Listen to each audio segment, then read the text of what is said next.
PYQ സീരീസിൽ ഇന്നത്തെ question. If 7 sin square A plus 3 cos square A equals to 4, then find tan A. ഇത് introduction to trigonometry എന്ന ചാപ്റ്ററിൽ നിന്നുള്ള ഒരു 2 മാർക്ക് ക്വസ്റ്റ്യൻ ആണ്.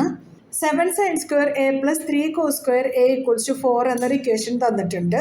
അതിൽ നിന്നും tan Aയുടെ വാല്യൂ ആണ് കണ്ടുപിടിക്കേണ്ടത്. നമുക്ക് ചെയ്ത് നോക്കാം.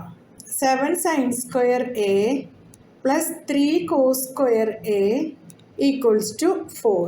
tan A ആണല്ലോ കണ്ടുപിടിക്കാനുള്ളത്. തന്നിട്ടുള്ള ഇക്വേഷനെ ടാനിൻ്റെ ടേമിലോട്ട് മാറ്റാനായിട്ട് നമുക്ക് രണ്ട് സൈഡിലും കോസ് സ്ക്വയർ എ ആയിട്ട് ഡിവൈഡ് ചെയ്യാം.